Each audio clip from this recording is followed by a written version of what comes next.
প্রিয় দর্শক, আসসালামু আলাইকুম। কেমন আছেন সব? আশা করি আল্লাহর রহমতে ভালো আছেন। চলে এলাম আজকে একটা নতুন রেসিপি নিয়ে। চলুন তাহলে দেখি আজকে রেসিপিটি। আজকে বানিয়ে নেব দেশি মুরগির ডিম আলুর সহজ বিরিয়ানি রেসিপি। এটা বাড়িতে তৈরি করলে খুব কম উপকরণে দোকানের মতো টেস্ট বিরিয়ানি রেসিপি। এর জন্য প্রথমে ওভেনে একটা কড়াই বসে কড়াইটা ভালোভাবে গরম করে নিলাম। তারপরে দিয়ে দিলাম 1 কাপ সরিষার তেল। তেলটা গরম হয়ে গেছে। এখন এখানে দিয়ে দিলাম 2টো এলাচ, 2টো লবঙ্গ, একটা দারচিনি, 3টে তেজপাতা দিয়ে এটাকে আমি ভেজে নেব।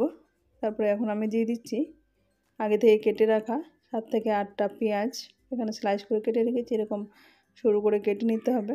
এখন পেঁয়াজটা যাতে তাড়াতাড়ি ভাজা যায়, সেদ্ধ তাড়াতাড়ি হয়ে যায়, তাই আমি অল্প পরিমাণে লবণ দিয়ে দেবো। এবং লবণটা দিলে তাড়াতাড়ি পেঁয়াজটা ভাজা হয়, তাড়াতাড়ি সেদ্ধ হয়ে যায়। আর এইদিকে আমি নিয়েছি দেশি মুরগির ডিম। এখানে চাইলে আপনার ব্রয়লার মুরগি, যেটা পোলট্রির মুরগি, সেটা দিয়েও তৈরি করে নিতে পারেন। আর এখন এরকম ছোটো ছোটো আলু, এরকম নতুন আলু উঠে গেছে, সেই আলুগুলো এরকমভাবে সেদ্ধ করে নিয়ে এখন খোসাটা ছাড়িয়ে নিয়েছি। এখানে চাইলে বড় বড় আলু এটা সেদ্ধ করে নিয়ে কেটে নিতে পারেন, এরকম বড় বড় পিস করে। আমি এরকম আর কাটবো না, ডিম আলু একই সাইজের বলে আমি এরকম আলুগুলো নিয়ে আজকে বিরিয়ানিটা তৈরি করে নেব। এইদিকে পেঁয়াজটা দেখে বুঝতে পারছেন হালকা এরকম ভাজা হয়ে গেছে, ব্রাউন কালার চলে এসছে। এখন এর মধ্যে আমি দিয়ে দিচ্ছি আদা বাটা হাফ চামচ, লঙ্কা বাটা হাফ চামচ। এখানে যেহেতু কোনো মাংস নেই, তাই ডিম আর আলু দিয়ে এটা হবে। আর দিচ্ছি আদা বাটা।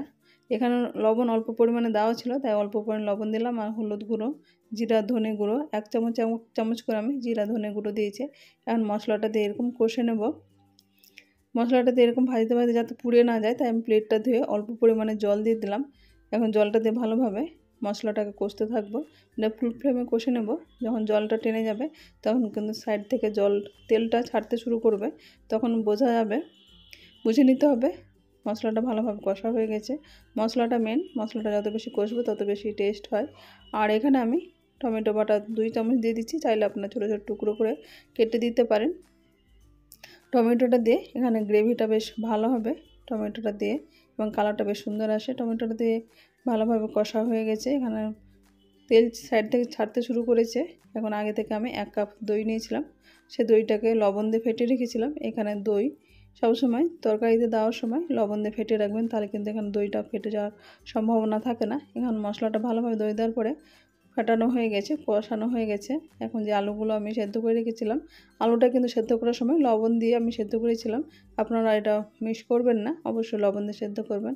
এখন এখানে আমি ডিম আলু দিয়ে এটাকে কষতে থাকবো। এখানে যত বেশি কষবেন তত বেশি ডিম আলুর টেস্টটা ভালো হয়, বিরিয়ানি খেতে বেশ ভালো লাগে। এখন আমি মিডিয়াম ফ্লেম করে দিয়ে আমি 5 মিনিট রেখে দিয়েছিলাম। এটা আমি একবার মাঝে উল্টে দিয়েছিলাম, এরকমভাবে দেখে বুঝতে পারছেন সাইড থেকে কিন্তু তেল ছেড়ে গেছে। এখন এখানে হোমমেড আমার বিরিয়ানি মশলা তৈরি করা আছে, সেটা আমি দিয়ে দিলাম। আমি বাইরে থেকে কেনার থেকে আমি বাড়িতেই হোমমেড বিরিয়ানি মশলা তৈরি করে নিই, এটা দিয়ে ঝটপট যে কোনো সময় বিরিয়ানি তৈরি করে নিতে পারবেন। আর এইদিকে আমি আগে থেকে 1 কিলো চাল ভিজিয়ে রেখেছিলাম 2 ঘন্টা আগে। এখন ওভেনে একটা পাত্র বসে এরকমভাবে জলটা গরম হয়ে গেছে, এরকম অবস্থা আমি চালটা দিয়ে দিলাম। চালটা কিন্তু অনেকটা এরকম ভিজিয়ে রাখলে সেদ্ধ হয়ে যায়, এটা যদিও সেদ্ধ হতে বেশি সময় লাগে না। এখন এখানে দিয়ে দিচ্ছি আমি 2টো তেজপাতা, 2টো এলাচ। চাইলে এখানে আপনার বিরিয়ানি মশলা গোটা ব্যবহার করতে পারেন, আমি যেহেতু শুকনো এগুলো ব্যবহার করেছি। এখন এটা ভাতটা হয়ে গেলে আমি মাড়টা গেলে নিয়ে ভাতটা শুকোতে দেব, যেহেতু ফ্যানের নিচে একটু রাখলেই ভাতটা ঝরঝরে হয়ে যায়। আর এইদিকে ওভেনে একটা হাঁড়ি বসে, যেহেতু এই হাঁড়ির মধ্যে আমি বিরিয়ানিটা রেডি করে নেব। এখানে আমি সাদা তেল দিয়ে এটাকে ভালোভাবে গরম করে নিয়ে এটা ভালোভাবে গরম করে নিতে হবে, নয়তো এটা নিচের দিকে লেগে যাওয়ার সম্ভাবনা থাকে আর হাঁড়িটা গরম থাকে। এখন আমি তেল দেওয়ার পরে এখানে চাইলে আপনার ঘি ব্যবহার করতে পারেন। আমি এখানে কয়েক হাতা ভাত এখন দিয়ে দিলাম, বিরিয়ানির ভাতটা। এবং তারপরে আমি এখানে চিনি দিয়ে দিলাম, চাইলে এখানে আপনার ঘি একবার একটা লেয়ারে দিয়ে আমি এখানে যেহেতু তেল যেগুলো আছে সেই তেলগুলো আমি ব্যবহার করব।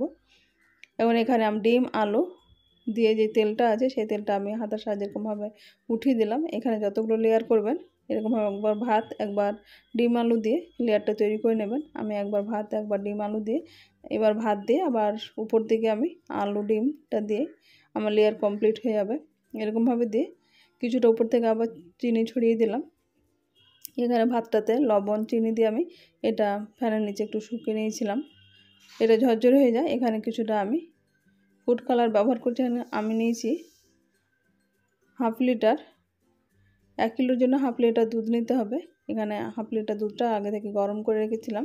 এখন ফুড কালারটা এর মধ্যে দিয়ে, আর যে মিঠা আতর আছে সেই মিঠা আতরটা কয়েক ড্রপ এখানে দিয়ে এরকমভাবে উপর দিক দিয়ে আমি দুধটাতে দিয়ে দিলাম। এখন ওভেনে এটা বসিয়ে মোটামুটি 15 মিনিট একেবারে লো আঁচে রেখে দিয়েছিলাম।